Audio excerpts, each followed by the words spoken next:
Allez, il faut évidemment qu'on vous parle de Valneva parce que cette biotech française qui travaille sur un vaccin contre le Covid, son cours est quand même hyper volatile depuis maintenant plusieurs jours. On a eu du moins 16 hier, du plus 20 aujourd'hui à la mi-journée.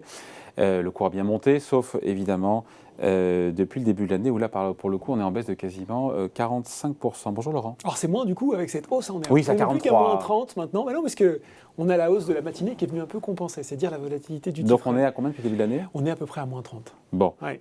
Donc voilà, Valneva commence à être de plus en plus connu, comme il faut le dire. Oui, voilà, on va faire un petit rappel. Mais il y a beaucoup de trades, c'est très largement suivi par les internautes Boursorama. Très très suivi par les investisseurs particuliers. Oui, donc rappel pour Valneva, cette biotech qui est dans la banlieue nantaise, à Saint-Herblain, introduite en juin 2007 sur les marchés. Elle se rapproche, on entend parfois parler de groupe franco-autrichien parce qu'elle s'est rapprochée d'Intercell en 2013, une biotech autrichienne qui avait connu 2 échecs en 2011 sur des programmes vaccinaux. Et puis Valneva vit sa vie sur les marchés, disparaît un petit peu des radars, le cours évolue autour de 2-3 euros. Et puis début 2020, effectivement, arrive la crise du Covid. Valneva, spécialiste des vaccins, va forcément tenter sa chance et développer un vaccin contre le Covid-19. Et là, le cours augmente très très fortement et la société se révèle aux yeux des investisseurs. 400% de hausse en 3 ans, il faut quand même le rappeler. Vaccin plus traditionnel, pour le coup, ce n'est pas le vaccin type ARN messager de Moderna et de Pfizer. Oui, exactement. Virus sur vaccin classique avec virus inactivé, adjuvanté, le seul développé en ce moment d'ailleurs en Europe. Bon, je me souviens d'une grosse commande qui a été passée par le Royaume-Uni, qui a été annulé et on attendait les résultats de la phase 3, voilà. C'est ça un peu l'histoire. C'était la dernière fois où on s'était parlé, on avait déjà évoqué le cas de Valneva et on était resté effectivement sur ce cliffhanger. Qu'est-ce qui se passe ? On a vu cette commande de je crois que c'était jusqu'à 190 millions de doses, ce contrat avec le Royaume-Uni qui pouvait porter jusqu'à 190 millions de doses. Et puis finalement, le gouvernement britannique l'avait retiré. On s'est dit, ah là là, mon Dieu, c'est peut-être parce qu'ils ont eu accès à des données et des essais en cours et qu'ils se sont rendus compte que le vaccin était un peu plus efficace que le vaccin d'AstraZeneca. Du coup, ça vaut plus le coup. En fait, on a eu après les résultats des essais de phase 3 qui étaient bons, et donc là le cours a repris son cheminement à la hausse.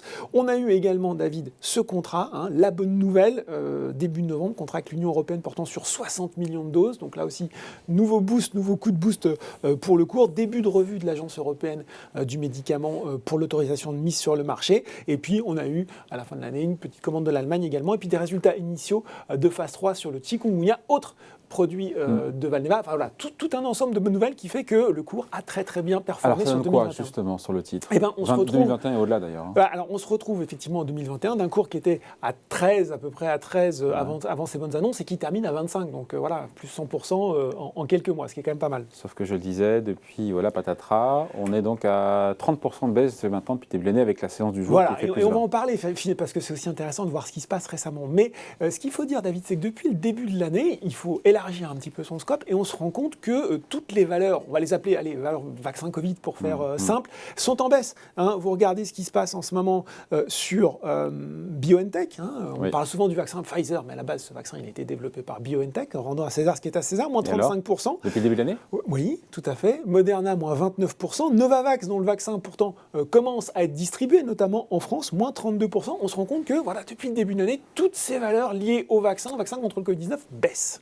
Donc, ce n'est pas lié spécialement à Valneva, il y a une tendance de fond. Il y a un mouvement d'ensemble, exactement. Bon, et on se dit que c'est un petit peu tard pour arriver, pour le coup, sur la valeur ? C'est peut-être ça, c'est peut-être finalement la réflexion qu'on est en train de se faire. On se rend compte que les taux de vaccination, les statuts dans les différents pays progressent. Quand on regarde, en Europe, on est à plus de 80%. En Espagne, au Portugal, au Danemark, en France, on est à plus de 78%. La statistique, elle semble baisser, mais parce qu'on a ouvert la vaccination aux plus jeunes, donc ça a fait baisser ce chiffre. En tout cas, on a des couvertures aujourd'hui qui commencent à être bonnes. Il n'y a pas que l'Europe non plus, après, il y a aussi le reste du monde. C'est vrai, David, et on va y venir. D'autant qu'on lit dans la presse que par le Omicron, par son caractère très contagieux, mais moins létal, moins dangereux, ça pourrait contribuer à ce qu'on appelle l'immunité collective et donc peut-être moins besoin d'avoir un vaccin. Exactement, et je pense que c'est beaucoup ce que beaucoup d'investisseurs sont en train de se dire, c'est-à-dire finalement, même le ministre de la Santé, Olivier Véran, il l'avait évoqué, encore une fois, avec beaucoup de précautions d'usage. Il avait dit, mais il avait dit peut-être que cette vague Omicron sera peut-être la dernière vague. On parle finalement avec Omicron d'une vaccination naturelle.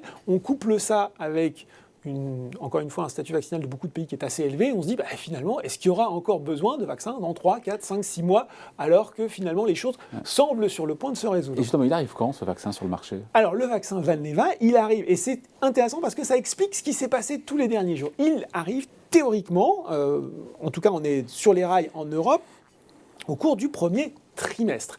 Et vous l'avez dit, David, on a eu cette baisse hier de 16% du titre, parce que lors d'une conférence de presse de l'EMA, donc l'Agence européenne du médicament, l'EMA a dit on est toujours en train d'étudier la demande de Valneva de mise sur le marché, et on attend encore des informations complémentaires. Alors là, patatras, les investisseurs en particulier, ils ont vu comme un signe de défiance de l'EMA, qui semblait dire qu'elle manquait d'informations.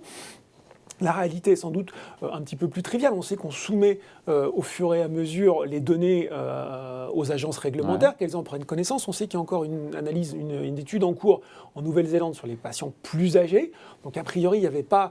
Valneva a confirmé dans la journée qu'a priori, il restait toujours sur le plan. Ça suit son cours normalement. Voilà. Mais on a vu cette réaction épidermique assez dingue du marché. Et David, ce qui n'a, j'ai envie de dire, rien arrangé, c'est qu'en plus, le marché a pris connaissance d'une vente d'actions de la part des membres du directoire de Valneva pour 10,7 millions d'euros, ce qu'ils avaient parfaitement le droit de faire. Ils l'ont fait début janvier. Oui, mais bon, ça donne pas une...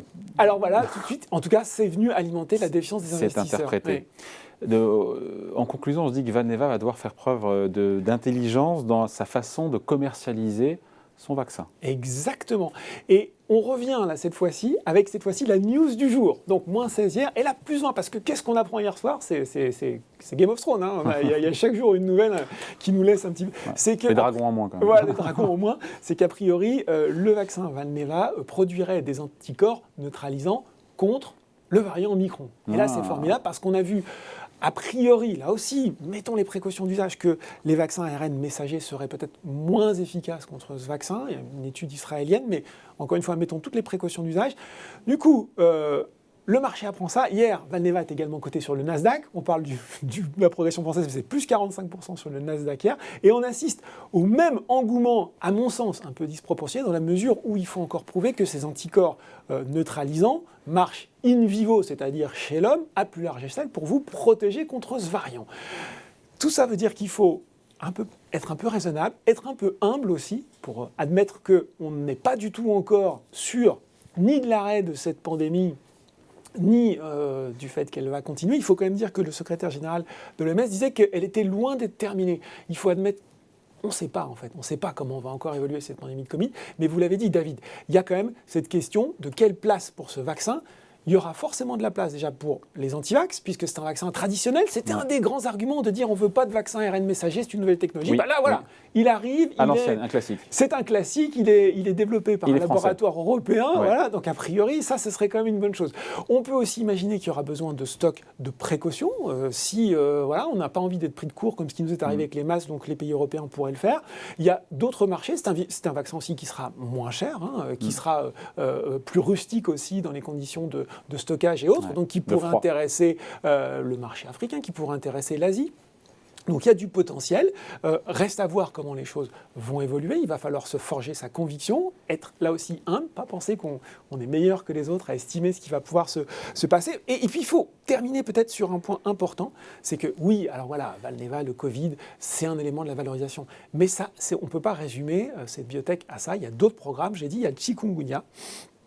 Il y a la maladie de Lyme, phase 3 de chikungunya, donc si tout se passe bien, on est quand même pas loin d'une autorisation de mise sur le marché. Il y a Lyme, vous savez, cette maladie, David, qui est transmise par les tiques, qui peut avoir des effets très graves. Je veux dire, ils sont en partenariat avec Pfizer sur le sujet. Pfizer, ils ne sont pas trop loupés quand ils choisissent leurs partenaires sur les vaccins, donc ça assoit quand même un peu la crédibilité. Il y a des programmes moins avancés. Enfin voilà, on a quand même une belle société, qui a un positionnement qui est clair.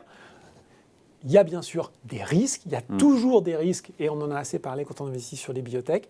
Voilà, quand on est investisseur particulier, on fait c'est pour, c'est contre, on se fait sa conviction, et puis on est humble. Je pense que c'est pas mal. Voilà. Et tout ça capitalise à 1 milliard et quelques. Un peu plus d'un. Alors oui, avec la hausse du jour, on doit être autour d'1 milliard, 1,5 milliard à peu près. Et société qui est entrée dans le SBF 120. Exactement. Merci beaucoup en tout cas. Explication signée Laurent Grassin, directeur de la rédaction de Boursorama. Salut Laurent.